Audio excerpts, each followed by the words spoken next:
Good morning, everybody, and welcome to Ask the Accountant and Happy Easter. We have taken time out from eating chocolate eggs to be with you all today. And if you know anything about my sweet tooth, that was quite the challenge, if I'm honest. Brilliant. It is the 21st of April, and this is episode 129. And as per usual, I am joined by my co-host, Mr. Aaron Patrick. Aaron, how are you, and how's your Easter weekend going? It was very good. I feel like you've obviously it was put out as a marketing ploy, and there was there never was the physical version of it.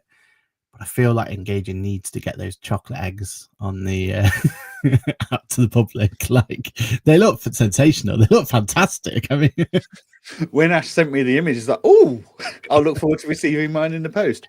No, it's just a Facebook post. What? Yeah, I know, right? I was sat there by the post, waiting for the postman to turn up, going, "Could it be? Could this be?" Yeah, we know what swag we can do next. Well, exactly. Yeah, exactly. Engage your Easter eggs. And make sure it's fair trade as well. So you naturally this sauce and all that. Like, you want an absolute winner, surely. No plastic in the box and all that sort of stuff, and you'll be absolutely thing. And I thought the rainbow effect looked pretty cool. Good weekend, very good weekend. Good week, to be honest. Can't remember a single thing that actually happened, which is probably a good. I think we need those sort of weeks, right? Like, where no drama, no issues. Just to clarify, you didn't drink your way through the week to not remember. It was just because you've had a really cool chilled out week, right? Chilled out week, yeah. I mean, there was drama, but as we spoke about off air, but nothing we could talk about on air. But nothing work related that could derail my my quest at the moment to get things sorted, get the ship going in the right direction properly, and all that sort of stuff. So yeah, it's good, and that's why we love these bank holiday weekends, right? Although I'm going to be honest with you, haven't switched Engager on all weekend, haven't turned on HubSpot, hardly ever opened my laptop. And all I have actually done is a bit of social media, video editing, all that sort of jazz, and administration, everything. So pretty good. And in fact, I'm supposed to be today was supposed to be get this done and go straight into a full day's work. That was my plan. That was what it was all down to. I've already decided we're taking the puppy for a walk soon after this finishes. We're going down to Elveston Castle. We're gonna have a wander around, get some breakfast, So. Yeah, I don't know if we're going to get too much work done today, but that's how it is. What about your weekend and week? I heard you got the paintbrush out, didn't you? Yeah, I ended up decorating the kitchen Friday and Saturday, so that was 2 days of the weekend gone. This is the problem, right? Engage has been really quiet for 4 days now. The support tickets haven't been there, and because of that, I've ended up decorating the kitchen.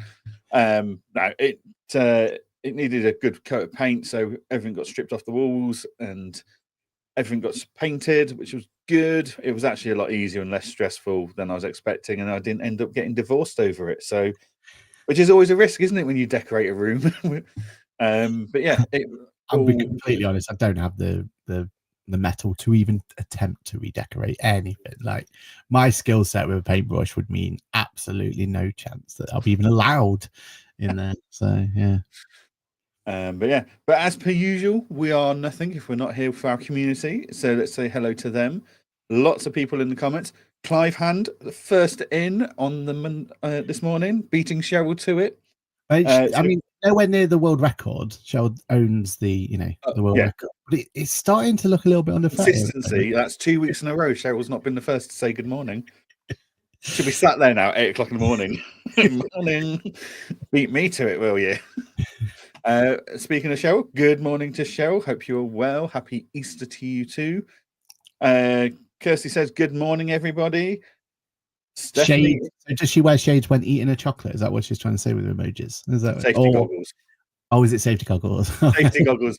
That's how dangerous it is eating chocolate. Have you tried breaking into an Easter egg? Some of those Easter eggs are pretty thick, especially the ones with like the biscuit and raisins and stuff in them now. Like, they go everywhere when you break them open. They do. I was watching some YouTube content. It was the world's most expensive Easter egg or something like that. You know how these clip typhoons go, and he picks it up and he just drops it from a height. It's also the biggest, and it just smashed everywhere. And it's like, oh, that was satisfying. Anyway, carry on. Good morning, Stephanie. On time today, Stephanie. This is what happens on a bank holiday. You can, I think she's when you haven't poorly. So maybe Oh, she's allowed to. I did see Stephanie was poorly. Hope you're getting well soon, Steph. Stu, good morning to you, sir. It was great to see you at Free Agent Head Office last week. Very jealous of Slight that. disappointment about the Free Agent Head Office, but I'll come back to that in a minute. Ooh, armor. Sam says, "Good, happy Easter." Sue Green says, "Happy Easter." Stephanie says, "As a business owner, what is a bank holiday? It's my time to get ahead." Exactly. You get no interruptions. It's fantastic.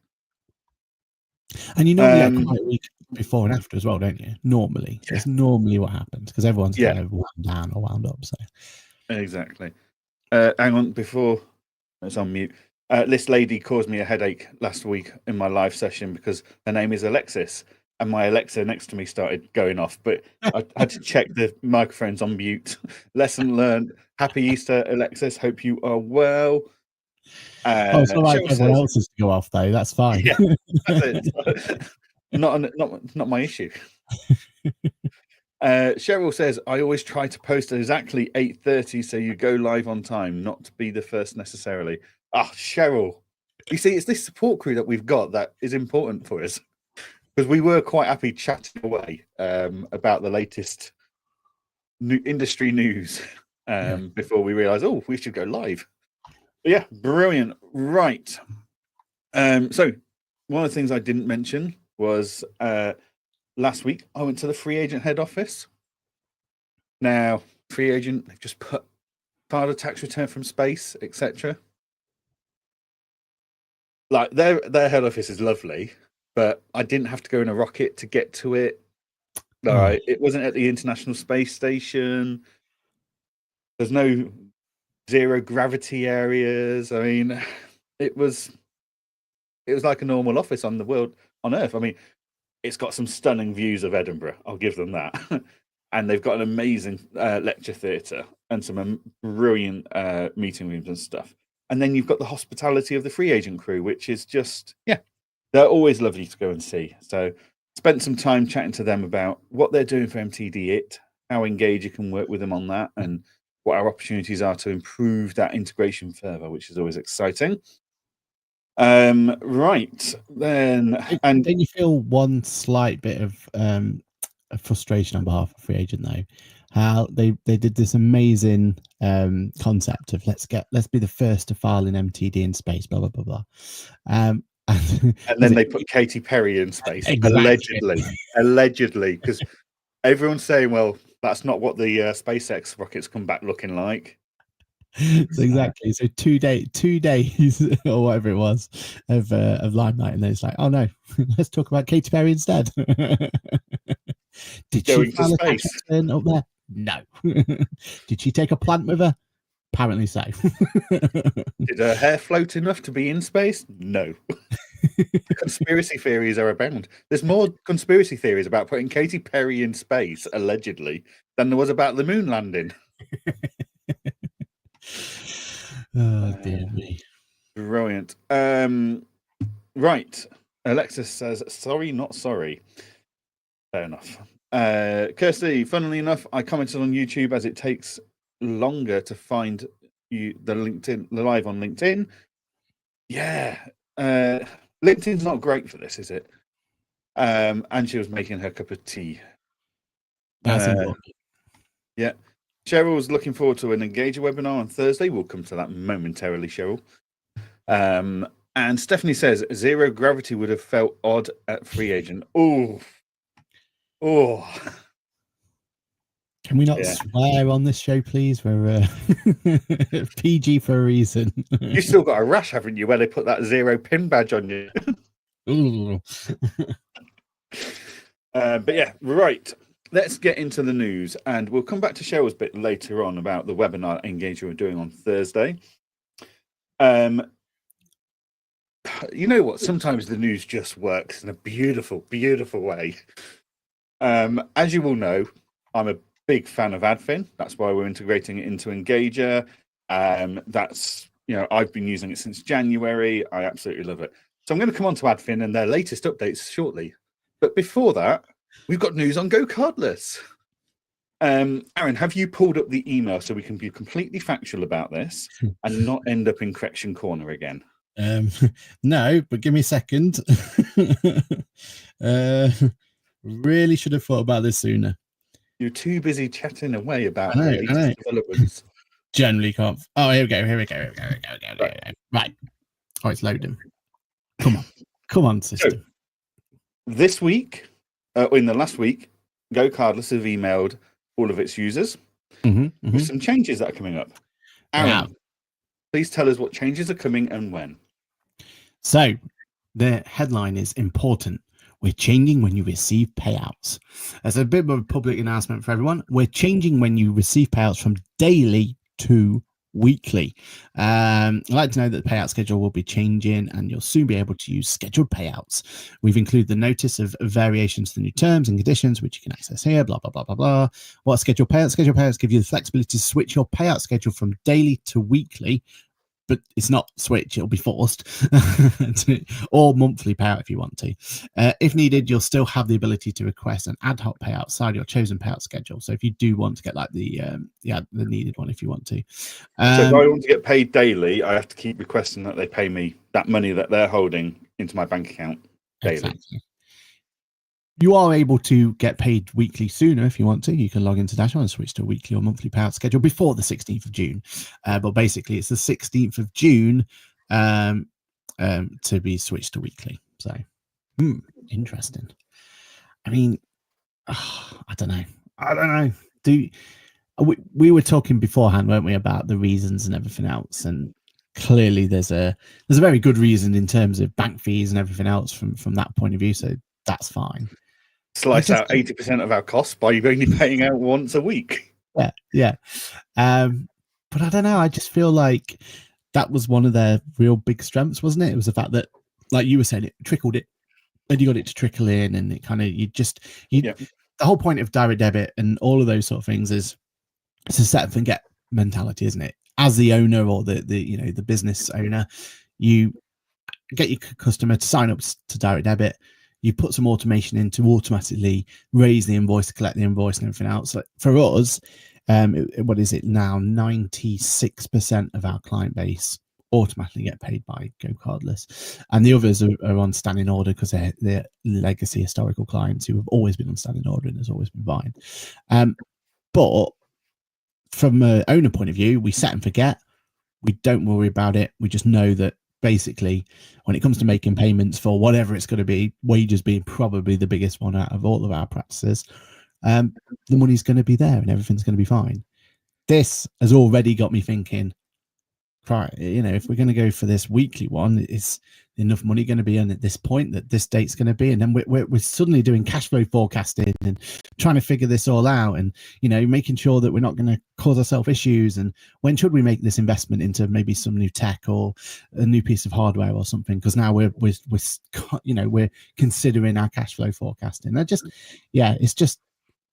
just don't know if it's the right move for someone like Go Cardless to go down. I understand from their point of view, it must make their tech easier, it must make the fees better and all that sort of stuff.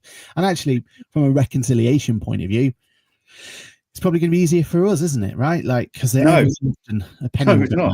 Why? Because the moment you've got an unpaid payment fine from Go Cardless in there, QuickBooks doesn't reconcile to it. You've got to do it manually. So instead of maybe having 3 or 4 transactions in there to go through and work out, you've got a whole week's worth. So the pro tip of that is make your Go Cardless account a bank account. And if there is any discrepancies, upload the payout schedule directly to it. And then you'll just match, and you'll find the ones that are missing and you'll have to wait.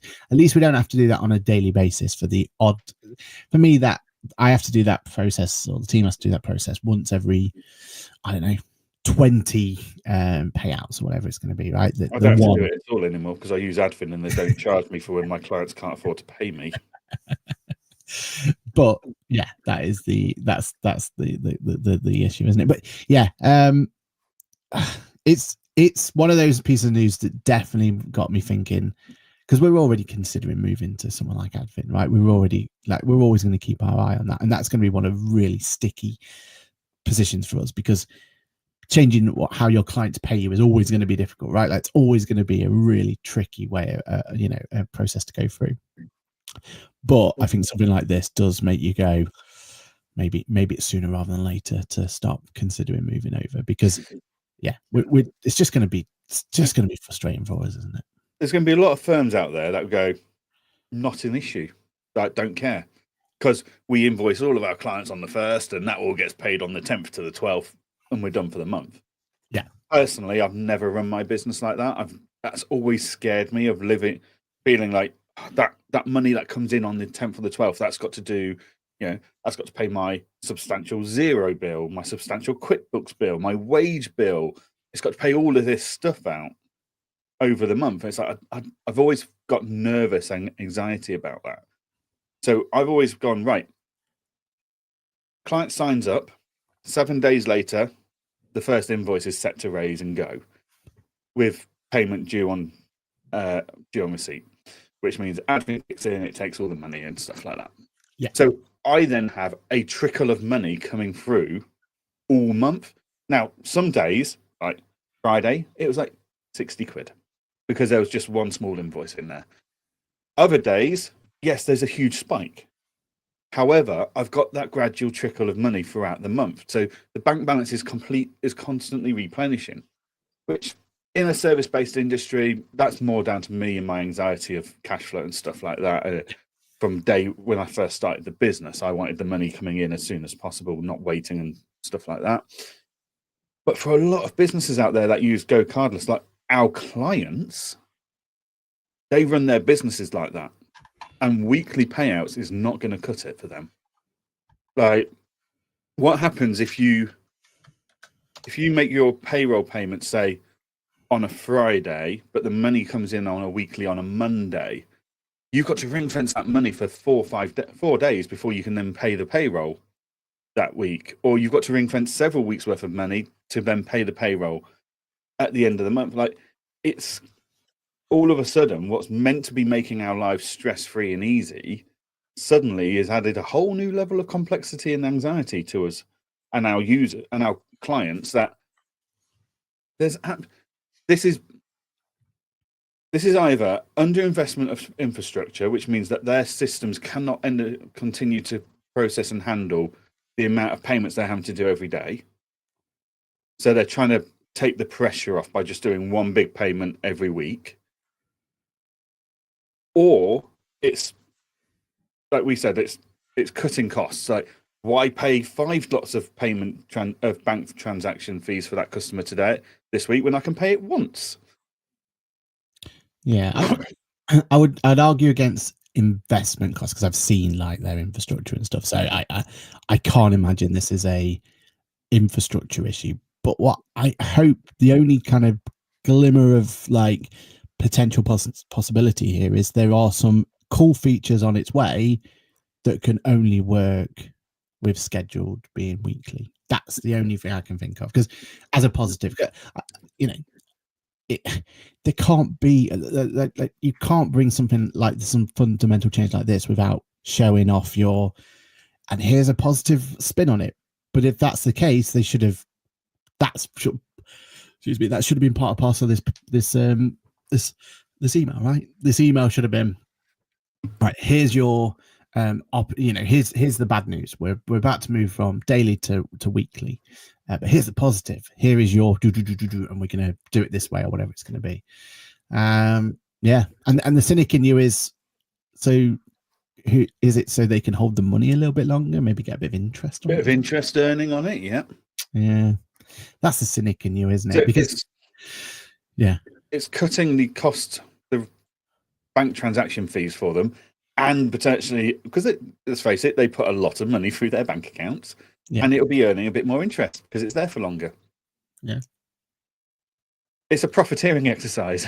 This has got nothing to do with customer service and our support, the support of us. This is just them making more money. Yeah, it's a tricky one, isn't it, to kind of find that positive spin on it, but. If they had it, I do believe there must be some cool tech coming or cool feature coming. There must. Your faith in these people is beyond. but why make this a thing, right? Like, it's definitely save money and make more money. There is that. There's definitely that aspect of it, and that there's no denying of that. That's definitely there. Maybe they pass the savings on to us and reduce our our fees. I don't know. Maybe, but there's got to be some cool feature that's coming this way from this new payout thing, and they should lead with that, or at least tease us with it, or give us something to hold on to. I think the fact that they haven't tells you there isn't. I think you're completely and utterly delusional. And your faith in tech companies needs addressing. Maybe your blind faith. But yeah, so as cloud accountancy, so Stephanie Marshall has said she doesn't have an email from Go Cardless. It was a while. Well, I say a while ago. It was this week. It was the Tuesday, so 15th of April at 1 minute past 5. Yeah. Oh, nice! At 1 minute past 5 at night. No, so you don't pick it up till Wednesday. Probably. And then Thursday, and then Friday's your bank holiday. Well played. I'm surprised they didn't release it at 1 minute past 5 on Thursday, so no one picks it up till Tuesday. And Cloud Accountancy says, "Morning, chaps. I bet Adfin are chuckling all of this news." Yeah, I can imagine Adfin are very happy about all of this. Which brings me nicely on to what Adfin have announced. So Adfin made some announcements. Was it Tuesday at 17:01 or 17:02? No, to be fair, this has been out for a couple of weeks, but we've just not had time to fit it into the schedule of news that we've had. Yeah. And when we saw the Go Cardless bit, it's like, oh, I've got Adfin news. That'll do. I like it when the world comes right. So Adfin have released 4 big releases, and then lots of improvements and stuff and bug fixing and stuff like that. So the first one is the custom chasing workflows. So as you probably know, Adfin doesn't just collect the payments, it chases your clients if they don't pay. Up until a couple of weeks ago, this was a very fixed, no, this is the workflow, we've built it for you. We're going to email, we're going to WhatsApp, we're going to email, we're going to WhatsApp, or whatever. However, you can now build that custom workflow with however many different sections you want for email, WhatsApp, and SMS. And you can tailor it client by client as well, which is really good. So if maybe you want to be less aggressive with some clients and more aggressive with others, you can do that. So that's gone live. With the SMS and WhatsApp function, if your client doesn't have WhatsApp, the system will automatically fall back to SMS for you. Okay. So if it goes, no, that's not a WhatsApp number, there's no WhatsApp account to link to that, we'll send the text message instead. So you're not worried about missing a chunk just of the process just because a client's not got WhatsApp. You can now set payment limits. Now, I really like this, okay? So you can now set payment limits that mean that, and you can do this at a company-wide level, customer, or specific invoice level. Basically, if you want to avoid big card fees or the risk of or limit the risk on your direct debits, you can go, right, I'm accepting card payments for invoices up to X amount per invoice. I'm accepting direct debit payments for up to Y amount for direct debit. Yep. And then the rest is all on bank payments. Anything above and beyond that will go on bank payments. Now, I really like that. If you're keen to control your costs, I think that's a great move. Personally, I wouldn't like our bigger invoices. I'd rather suffer the card fee and get it in and paid than the faff of chasing them to do a bank transfer or even using the open banking type thing. Yeah.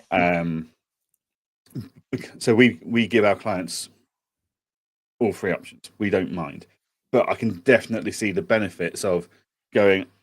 Any invoices over this cannot be collected by card. Any invoices over by this cannot be collected by direct debit. Any invoices over this can't be used open banking, and then you just do bank transfers to the rest. So really like that one. And they have released new payment screens. So we've got a more modern, cleaner, and better branded payment screen, and added support for secondary color. So loads of us that have got 2 primary colours in our branding kits can have a secondary colour as well. Anything in there make you go, well, considering the news, I might have to move from Go Cardless, Aaron?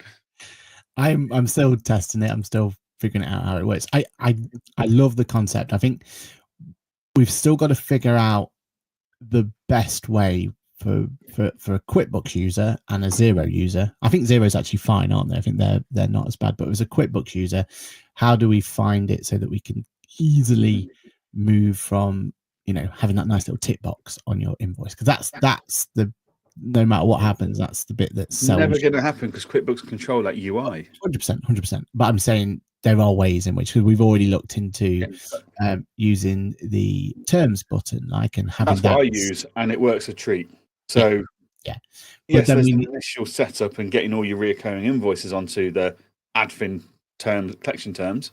Yeah, but like, and I like that approach. I mean, I would like that approach. It was my idea, but I just there's other bits in there that I'm still exploring. Like, is there a nice report that we can generate that's going to tell us which of your clients have moved over to that and which one haven't, and can we automate that? That's the sort of thing that I'm thinking. That's the next step for me. It's like, we've got to work around, and it's a nice workaround, and yes, it's better than, you know, majority of them out on the market, but there's still that little bit of, right, how do we do it? And if we can get this right, is there any way we can get that feedback back into admin to say, yeah, this customer's set up correctly to accept it? Do you know what I mean? That's where my head's spinning at the moment, of going, right, how do we? You're overcomplicating it. But then when you're like, when it's such an important aspect of your business, right, of getting that money in and get it right and everything, people are going to be cautious. And we've always been those people who are, we want to try it, we want to get it done, and we want to get fair. But there are so many people out there that are even more cautious. Like, there's people out there who haven't ever turned to direct debit yet because they're still concerned about it, right? They're still worried about it. They're your standing order people. They're people who want to pay, still accept checks and everything else. Like, we've got to, for this to really work, there's got to be that robustness behind it. And that's what my head's at the moment. It's like, right, if I'm going to make this jump, and if I'm going to, how can I absolutely make it so it's so simple and so easy for me to go, yeah, everything's sorted, everything's in the place it should be, and then I've got that confidence to make the full switch, right? Because at the moment, I'm confident it'll work. So you've proven it'll work, and you've proven that it can go there, but I'm just not. It's still not as straightforward as there's that little tick box on the invoice, right? And we've just got to try to best. As I say, that's never going to be there, like, because QuickBooks control that with their stupidly overinflated, costly solutions that they make money out of. But like, my late payers is the lowest it's ever been. Yeah, my payment on time thing is better than it's ever been. Like, I couldn't be happier. And all I did was send a bulk email on the 6th of January to every single client in Engager saying, we're moving payment providers in the next 24 hours to give me time basically to go through and add and send all the direct debit mandate requests. You're going to get a direct debit mandate request. Yeah. Please sign it and move over. And I literally said, we're doing this to reduce admin and to reduce costs, which means we don't have to inflate your fees as much next year. Yeah. So I justified the move, and we didn't have a single bit of objection. And people that I was still chasing for direct debits in the old one that hadn't signed up to this one, because the direct debit form's kind of pre-populated with a certain amount of the information. It's really one of those things that, like, you and I have very different approaches to launching tech. Like, I get on and do it while I'm sat watching TV. I don't mess about. If it doesn't work, then that's on the tech provider and they're going to know about it. But yeah, I'm very, very happy with my solution. And yeah, I've already seen a dramatic drop. Like, I've got a lot of invoices already that have gone out for annual tax returns because we're so far ahead on that. And I'm already seeing a drop in the card fees because, like, I'm not seeing chunks of money kind of missing from PayPal and stuff like that. So yeah, very happy with the solution. And admin payout daily. Like, you're the past that. Nice. that shouldn't have to be. Well, on your eBay did it not long ago, didn't they? benefit. eBay forced. I think eBay was the one that like normalized this, where they turned around and says, "We're not going to do daily anymore. It's all weekly." And there was a big uproar in that community when eBay came in, because that's livelihoods and everything on the line, right? How many card providers have been for the last 2 years? Card providers have started going, "Oh, we're going to start depositing the money quicker to you, like 24-hour turnaround and deposits every day and stuff." Like what Go Cardless have done is gone. The market's going that way. We're going to go this way. Let's go see what happens, people. Yeah, it's the wrong time to do this, right? Like, but then when is the right time? I suppose. Like, when is a good time for anything like this? But yeah, that's the way it is. But like I said, eBay normalized it. They were like, "Oh, we'll just do weekly now," and I feel like that's where they thought the industry was going. But like I said, there isn't like another eBay out there, is there? No, not with the same scale and reach as eBay have. Like, you've seen McDonald's adverts recently, where they literally just have an image of like a McMuffin zoomed in, and they're like, "We don't even have to tell you what this is." Like, that's brand reach, right? That's the fact that everybody subconsciously knows what that is without being told. That's phenomenal.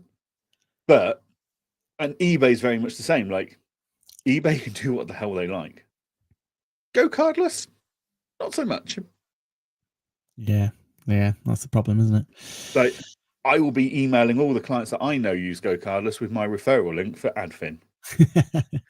That's going to go out on Monday, so on Tuesday. So, like, yeah, I will email them all saying, just so you're aware, this is now going to be happening. If this is an issue, here's a link to Adfin. Crack on. Yeah, which makes our lives easier because, as I say, it's easier to reconcile an Adfin bloody pay-in than it is because you go, "Oh, match." But yeah, interesting stuff. Anything in the comments about this? Sheryl says, "I have an events company using Adfin. They encourage backs payments, but give their clients the option to pay by card for the deposit. It's working well. That's good to hear." Cloud Accountancy says, "Terms button is great." Yeah, I love that terms bit. I just go 30 days, 15 days, 7 days, due on receipt, one-off payment, and it's so easy. Such a good idea, wasn't it? Such a good idea. Yep. Received my first receipt from Adfin. Very impressed. There we go. Good. Everybody's impressed when money lands in their bank account, aren't they? Yeah. It's funny that.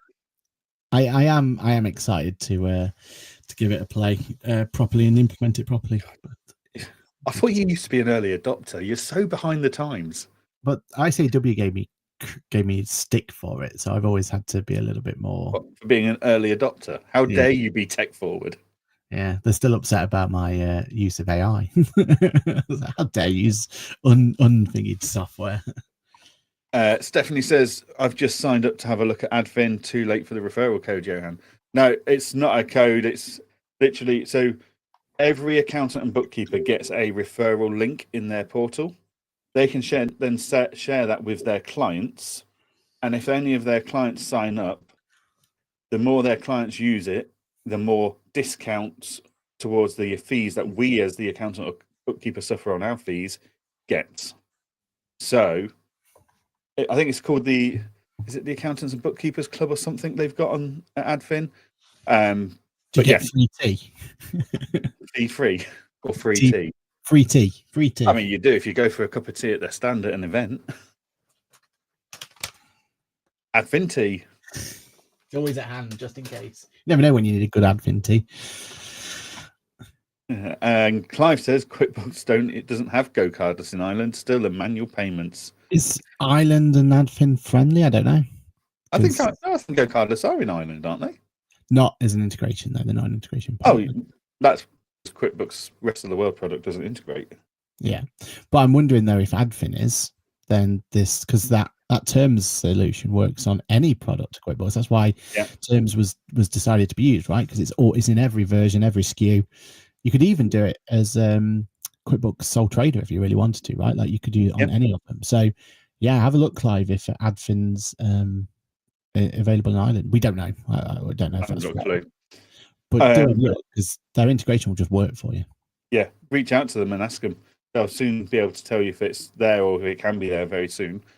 So yeah, fantastic. Right, I've lost my notes here. I'm getting far too excited with admin news. Right, let's talk about Authorized Corporate Service Provider, ACSP, which Aaron and I keep spelling the wrong way. I keep coming up with ASCP. I don't know what you keep coming up with, Aaron, When I but say it, I just my mind blanks every time. I'm like, yeah. So what about this whole AC? I get the A bit. That's as far as it goes. yeah, I think the P's at the end. I don't know what's in the middle. But yeah, have you signed up yet, Aaron? I've wanted to sign up, but again, ICAW causing me issues. How is your governing body causing you issues with signing up to a new compliance tool? Because technically, we're going to have to change our control of the company and go through a different thing to be fully compliant. We'll be compliant from day one, but to be squeaky clean and to make sure that we tick all those right boxes and everything else, we've got to change. I'm sorry. Why does anyone use a governing body? It just makes life difficult. In fairness, it's not them telling us, but I know that if I don't, they're going to be on my back about it. So it's just easier just to get this sorted day one. So we're changing like share structures and all that sort of stuff behind the scenes and getting everything right. And then we're making sure that, which we're 100% sure we are okay with, but we're making sure that our AML providers are fully compliant for ICAW purposes as well. So it's all good. Absolutely ridiculous. So last week, about 6 o'clock on Thursday morning, I thought, I'll get. So basically, I've not paid much attention to this, if I'm honest. I knew it was happening. I've been hearing things about it and stuff. I've read a few bits about it, but I hadn't paid much attention to it until a few users on for Engager asked some questions on our Wednesday night weekly live support session. So I delved into it that Wednesday night. And just to clarify, it's been on our doc for 5 weeks. Yeah, it's been on the document of things we need to talk about for 5 weeks. So, but yeah, I looked at that. I looked into it because I love doing things like that where I can support the Engager community to make things simple. Yeah, we don't like governing bodies make things more complicated for the sake of it. So Thursday morning, I woke up particularly early for no particular reason. So I got on with it. The first stumbling block is the government one login government gateway thing. The irony being that's the sixth one login that I've now got. But you can use the same one you would have for paying your fees and stuff, right? Like that's the same, right? But yeah, one login my backside. One login for that particular area, yes, and then there's another one login for this area. So isn't that Company's House and HMRC being annoying though? That's your issue, isn't it? One gov implies it applies. Yeah, that would which be we all know will never happen. All government organisations, which just isn't. One's run on Steam, one's run on coal, so that's your issue, isn't it? Yeah. So anyway, signed up to my OneGov account, got myself verified. To be fair, very cool. Very as a bit of a tech geek, I nerded out there. So it wanted some details, and so I entered them. Then it gave me a QR code. I had to download the Company's House Identify ID app or something like that. Yeah, on my phone. Did that. Who's the back end of that though? We got told that, didn't we? It's one of the providers. It's probably Experian or Credit Safe or something. Someone did a company one of the others. On me. Yeah. But yeah, so did that. It came up with a QR code. Open your app, scan the QR code. Done. Have you got an iPhone with NFC or Android with NFC? It's like, oh yes, I do. So they said, right, just hold your phone over your passport. So I'm like, stuff. Oh my god, it worked. It read all my biometric data. I mean, scarily, it read all my biometric data. So I did that. So I was, has Aaron gone? Is it just me? Anyway, and I'm split over two windows. There we go. So yeah, I did my ID check. I got logged in, and then it went away for processing. I've now got a ACSP number, so I'm now an authorized corporate provider, service provider for Company's House, which is fantastic. So yeah, I think from start to finish, it was like 15 minutes, maybe max. And then a couple of hours later, I got an email saying, "Yep, you're all approved. It's all sorted." So we've done that bit. I think, that bit's easy enough to do. The next challenge is going to be to kind of go and start putting all the clients' IDs in. What I'm finding so far, though, is that actually I don't need technically to have a hold of the passport or anything, because all it asks for is the name, date of birth, and the ID number of that document. So if it's a driving license, a passport, you put that ID number in, and Companies House's tool verify that. On Thursday at 10 o'clock, Engager will be doing a webinar on all of this, talking about how it all works and what you can do in Engager to make this easier to roll out. The key things to remember, though, are we've got until September to worry about this, really. From September onwards, any new persons of significant control and directors, you have to have gathered their ID details. So in my firm, we use Zama anyway by default, so that's not an issue. And then starting next year, you won't be able to file any accounts unless the persons of significant control and directors have been ID verified as well through Companies House. That is everything. Have we got any questions on that while we're here? Otherwise, while I wait for Aaron to turn back up, not even sure where he's gone.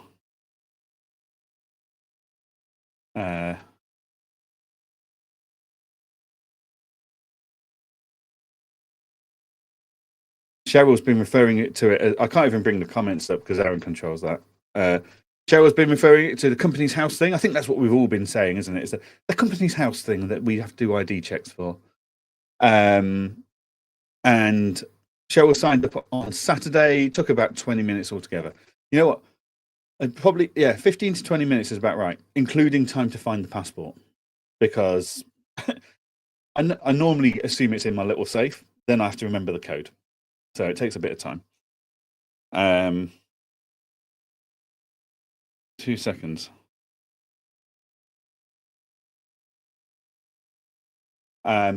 So that's that.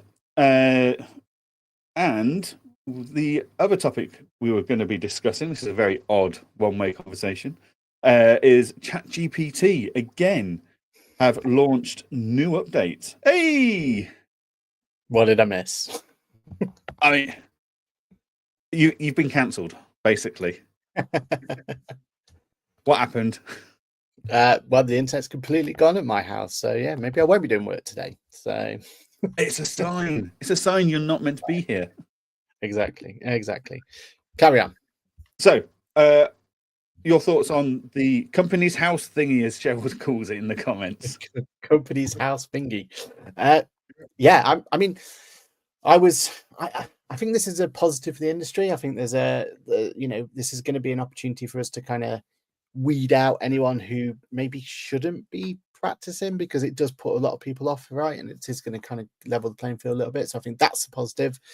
I just frustrated by the extra bit of work we've got to do to get compliant in finals. But hey, when we're there, I did like the process goes through asking for your AML supervision. So I think actually for all of those accountants and bookkeepers, I'll put in loose terms, who are filing accounts and stuff like that, who don't have AML supervision, because we all come across them, don't we? Like, exactly. People out there completely oblivious to this whole thing, is they aren't going to be able to become an authorized corporate service provider without becoming AML supervised. And the moment that any of the AML supervisors do any digging into these people, because even HMRC do digging, we renewed ours in October and they properly went through it. They've really got some resources at HMRC at the moment to do this. And they Google your firm, they look at your website, everything. So the moment they do that, and they look at your social media, but the moment they do that, they're soon going to go, you've been practicing without supervision. Cough up, fine time. So yeah, I'm really pleased that a fundamental part of our service offering can no longer be done as of next year without being authorized corporate service providers, which means we've got to have AML supervision.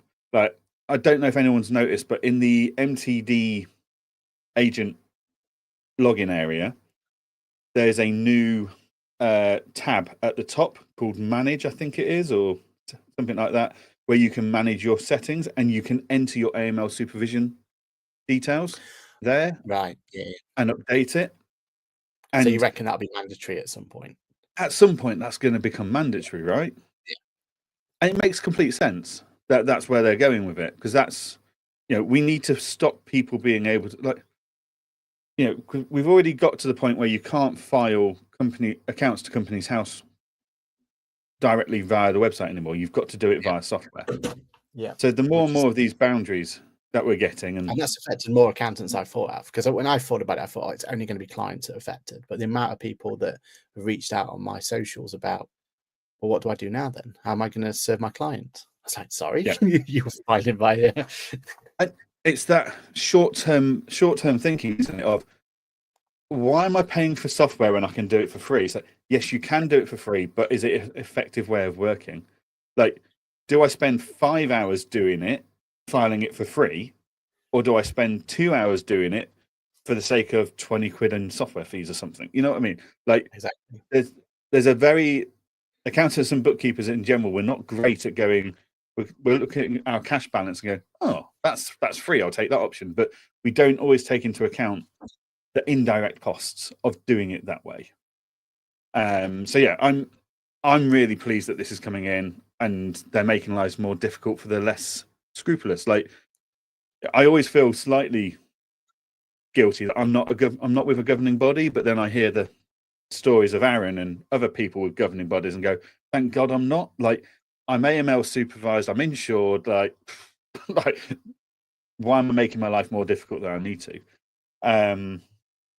So I'm really pleased that the ACSP isn't just a case of checking we are people that have put in IDs, but actually we can't do this without AML supervision.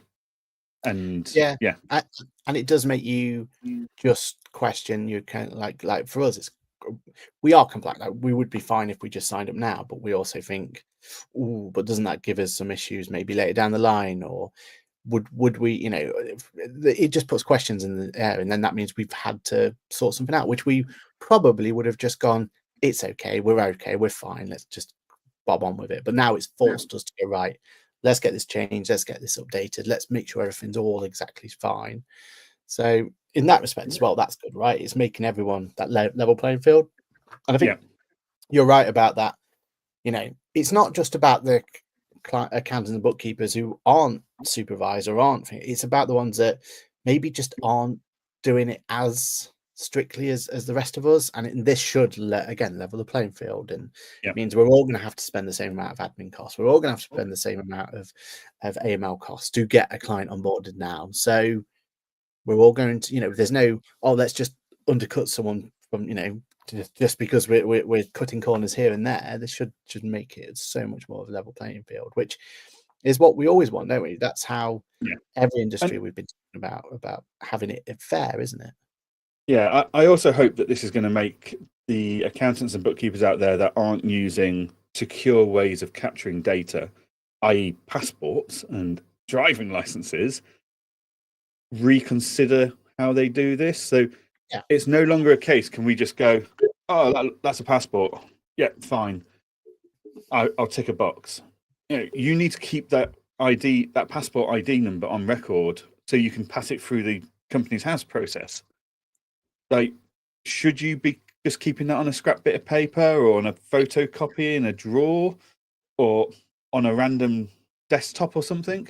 Or should you be capturing that information in the first place using something like Zama, BGL, and all of these other AML tools that will allow your clients to securely take a picture and send that picture in for you to then go, right, that's a passport. That's a selfie biometric test. They check out. That's great. And that's the passport ID number. That's what I'm going to need for my client to be able to verify my client on Companies House. Like, Yeah. hopefully people are going to start looking at this and going, there's got to be an efficient way of doing this other than me going, sorry, can you tell me your passport ID number again via WhatsApp or whatever it is? So yeah, I'm really hoping this is actually quite a positive catalyst to improving GDPR and processes in general. Yeah, it'll be interesting. Like, there's always question marks around any change, right, and everything else. But it'll be interesting to see what the AML solutions do to help us in this one. Because is there an API option later down the line or now? Is there is there a fancy way where we can have the screen on there and it's a copy and paste? Literally, you press copy on one and you just paste directly into companies. I don't know. Like, I feel like that's going to be the next step for AML providers to take that next step to get us there. And you've already mentioned about your your informed directs and BGLs and all those ones. Like, could they integrate with them? I know some of them are doing their own AML solutions right now because this is how they're going to get a step ahead, and that's how they're going to be able to integrate and all this and the other. So it'll be really, really interesting to see how these all connect and how they can make our life, because that's, as much as we're going to sit here moaning a little bit about the fact that there's a change and we've got to put all this into place, there is a reason for this change, and we kind of back that reason, right? I think we're all in agreement that the fundamental end goal of this is actually a good thing for the industry and a good thing for everyone in general. But as always, we can only implement this at scale if we have the right solutions to help us deliver it, right? And then that's the only question mark we got at the moment, because there's so much unknown about this at this point in time. We don't know what cool solution XYZ is going to come up with to make us go, that's what I need to deliver this better. That's what I need. And I think that's the only thing I'm personally still waiting for is, okay, I get what my minimal viable element is to get compliant. I get that. That's fine. Here's where I want to be, though, because I always want to be above that bar just to sleep at night more than anything else. But to achieve that, what solutions can the cool providers out there, the cool vendors out there do for us to help us? And that's the bit that I'm looking forward to seeing what's going to change in the bit. So have you heard of anyone doing anything funky about it yet? No. I mean, I've not heard of anyone doing anything major about this yet, and whether there's any, even if there is any APIs that will build into things, I don't know. Like, we're doing our webinar on Wednesday to help, on Thursday morning to try and help Engager users look at how we can use Engager to track everything properly as best we can. So I've got a few solutions that I'm already trialing in my firm to roll out, but I've not heard of anything else yet. I think my only bit of contention with this whole thing is 25-26 is a hell of a lot of change, because we've got MTD ITSA coming out. Yep. We've got Companies House no longer letting clients file accounts directly from their website. We've got a change in the audit threshold, which means bigger companies are now looking for cheaper solutions because they don't need to be audited anymore. Yeah. We've got now to make sure all of our clients... Pardon? P11D is abolished in 25-26. P11D is being abolished.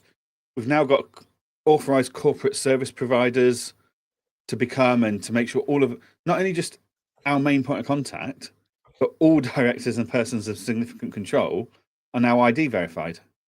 Like, and me and you've got the big changes in Formula One as well. Like, we've got to contend with that, like big regulation change there as well.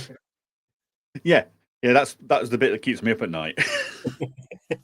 But like, if you're the government and you're looking at all of these potential changes when they come out, we've had such a gap between VAT MTD or MTD VAT and to today, where nothing's really major has happened. We could have rolled a lot of this stuff out year by year. Like, right, this year we're going to stop this. That year we're going to stop this. This year we're going to start this. That year we're going to launch MTD it. Instead, the industry is going to have to deal with it all in the space of a really tough year, followed by more changes for the MTD it part for the next 2 years as well. Yeah. But I think those other changes coming in with it, that's just adding in, right? Like, all that's going to do is just add to the work. The hard bit is this first year, right? It's 25, 26 is going to be the tough year, because that's when you've got to put your new processes in place. You've got to figure out how you're going to run this service. You've got to think about, what engagement letters you need to put out, all that sort of stuff. You've already done your webinar on and everything else for people, but that's going to be the hard one. And you can guarantee, can't you, this is going to be a make or break year for a lot of accounting firms out there, especially you're trying to be as PC as possible, but your older generation firms, right? They're the ones that are going to really consider, is this worth it? Like, all of this change, is this worth it? When is it I retire? Is it, if I retire now instead of next year, what's the impact on my pension going to be? How many less grey hairs am I going to have at that point because of all these stresses that's going to come through from this major change in year? And it really is. I think you're right. I think next year is such an impactful year. It's going to be a bit of a culture shock to a lot of accountancy firms and bookkeeping firms out there, isn't it? Yeah, especially the ones that perhaps haven't stayed as compliant with the rules as they maybe should have done. And I don't think it was malice, was it? It's mostly because it's worked this way so far for this many years, and I'm a great accountant / bookkeeper, or whatever it is. Like, I know I'm doing good on my clients. Like, it was never about malice, was it? It was about what in their eyes it's, well, why do I have to do this extra bit of compliance to deliver the same exact work that I've always delivered for clients, isn't it? That's where it's not always that as well, is it? It's like it's understanding the bigger picture and the implications of change. So GDPR came along, and then even today, like, GDPR has been there for what, 7 years, 8 years now? Yeah. And then before that, we had the data protection and all. And even today, I go, how do you feel that process sits with GDPR? And they go, oh. Like, or my favorite line is, if you were the customer, how would you feel if you knew that's how I dealt with your data? Exactly. Because they just hadn't thought. GDPR was just like a tick box for marketing. Like, and the amount of accountants and bookkeepers that say, oh, how do we opt everyone into our marketing? It's like, you don't. It's an opt. They have to opt in themselves. You can't opt them in for them. Can't we just get them to opt out? It's like, no, that was part of the point of GDPR. And it's just like stuff like that where they go, oh, and so if those changes haven't sunk in yet, like, I mean, these ones are going to be harder hitting, because this is fundamental of press a button, denied. It's like, what do you mean I can't file on a client's accounts? It's the last day of the accounting filing period. Exactly. That's going to be the problem. Yeah. I mean, have they given a definitive list of what we can and can't do after this change? I don't think they have. September this year, you cannot you can't add a director or person of significant control or form a company without ID verification. Yeah. Spring next year, you will no longer be able to file accounts for companies where they haven't all been ID'd. Yeah.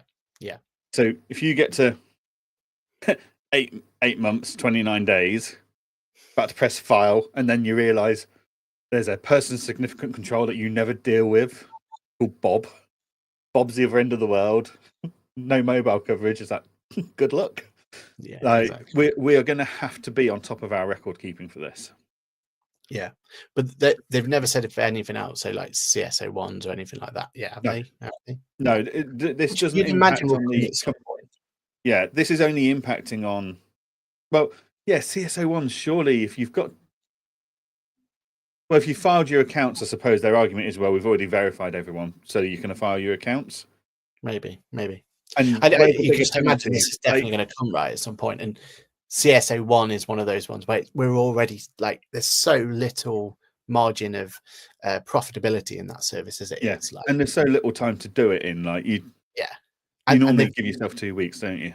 Another change coming as well. I don't know if it's 25, 26, but there's the you're going to get fined and a penalty for not submitting on time for CSO1s now, right? Like, so again, another bit of pressure on us, another bit of things. So I just wondered if that was announced or not, because that's the accounts and all that lot. Yes, we got, in theory, we should have plenty of time to get our ducks in order, get everything done. We should be making enough profit on those services to a little bit extra admin here, a little bit extra admin there shouldn't be a problem. But CSO1, I could see that being if this does get implemented, tinfoil hat moment, it may never get everything, but if it does, they are the sort of ones where I think is really, really difficult for us to, justify a X amount increase, because we're going to have to increase our fees to be able to bring that, I would have thought, to bring that in line. Yeah, definitely. It's going to be interesting to see how this goes. Overall, though, very positive about this change and the reasons behind it. Yeah, and once we're past this, right? Once we've got the hurdle of the hundreds of clients we've got to get ID verified now because we've not had to do it before, ready for, and once they're all verified, that's it. You're done going forwards. It's more a case of, and then it's just drip feeding the new one in, and that's fine. It's just that initial hurdle. But we spoke about IML providers being funky about it, but no accounts production software have said, look, don't you worry about filing software now. Here is a cool solution that's connects to your PM or connects to your AML solution, whatever it's going to be, whichever way around it's going to be. They've got 9 months before it becomes mandated, so 100%. I think we've got time. But I think that will be a very important decision making for a lot of practices out there, because if one of them can come up with a solution where literally you're already doing everything right anyway, just continue what you're doing and we're just going to extract that data and get it ready for you, ready to submit, that bit would be a game changer for me, right? And I think that would make a lot of people go, that's a solution I should be using, because that's a solution that's going to completely take away, the 15 minutes, 20 minutes, half an hour, whatever it's going to take of admin time to finally submit a set of accounts. Yeah. And like you said, when it's deadline day and you're trying to get it done, we're going to rely on that automation, right? So I think whichever accounts production software out there that can help us on there, I think they're going to definitely turn a lot of heads during this period. Definitely. Alexis is saying, is anyone charging a fee for company house verification? So we might review our company setup fee and our adding a new director or person of significant control cost. It never cost us to do that apart from a bit of time. So a lot of time we'd waiver it as goodwill, but now it's a bigger job now. But in theory, you're already doing ID checks on all your clients. So you've, in theory, got all this data already. So it's going to be an initial setup-ish headache. So you'll find people will charge for this. You'll find people doing it for free. Like, it'll range. Personally, I don't think we'll be charging for the initial getting everyone verified on Company's House bit. It's just a hassle that we're going to have to just deal with. But what we will do is we'll let clients know that we're doing it and that we're doing it free of charge at our own expense, just so that otherwise, if you haven't told the clients you're doing it, then they don't know to put that in the goodwill bank. And I might hold off a few weeks or months and then email clients telling them that we've got to do this, and this is the average cost across the industry according to ChatGPT deep research, and then tell them, but we're going to waiver the cost for you, just to build that goodwill, basically. But it'll be interesting to see what the majority of the industry do. Yeah, for us, we're behind on our annual fee reviews this year, mainly because we're wanting to move over to Adfin. We've got we want to update all of our engager letters because of this new ASAP malark, and there's some other changes as well. MTD, it's all the changes basically we said about 25, 26. We're trying to get everything ready for that. So we're like, normally by the 1st of March, near enough all of them have been informed and all of them are gone, because that's normally the date that we do it. Try and go in line with tax years and stuff like that. But we're behind this year, right? 1st of April, should I say. But what we are considering this year is going, right, let's not do our standard fee review, blah, blah, blah. Let's just bring a new base fee for this ASAP compliance element to it. And if they're going to be affected by that, there's going to be a base fee. We'll add it on to everyone who wants, it's going to be affected by it going forward. And we'll not do our standard fee increase instead, which should mean that the clients actually are better off this time going forward. But it's one less headache for us to have to worry about of getting everything updated, all that sort of stuff. So that's what we're internally debating at the moment. I don't know if it's the right answer yet. I'm not 100% sure of it, but I think just to give us an opportunity to, because we've got so much we need to change, right? Direct debits, all sorts. If we do make all these changes, there's so much that needs to be done. That's a whole exercise. It might just make our life easier just by making it straightforward going forward. Yeah, definitely. Brilliant. Right. Well, that brings to the close our weekly Monday show. 5 minutes over, 6 minutes over time. Never mind. Aaron, apart from fixing your internet, what have you got planned for the week? Maybe I don't bother. Maybe I don't fix it. What a quiet Off the grid week it'll be. Yeah, it'll be amazing, right? Saying that though, I can't even watch telly, can I? So you do realise how yeah. Yeah, I don't think my washing machine would work either. So like first world problems. Yeah, exactly. No. I did have one. What was it? Oh, more of a plea to people actually. If everyone watching can go and watch our 2 pieces of content we released this last week. So first of all, our grid walk for Daz, and let us know some feedback. That'd be good. We did do it very differently, didn't we? It was much longer, potentially too long. We've got to kind of figure that bit out, understand that, get the feedback, and figure that bit out if that's right or wrong going forward. But getting the feedback will be amazing, especially with our new little introductions of doing some more in-depth interviews with people splattered around and see how that goes. That'll be great. And also our top trumps battle. So our guess the top trump battle is now live, and great to get some feedback. Going forward, every single pit stop podcast at the very end, we're going to be having a mini game of that going forward. So if you want to come on our pit stop podcast, start squatting up now, because you're going to be challenged at the end of each one to see where you fall on that leaderboard.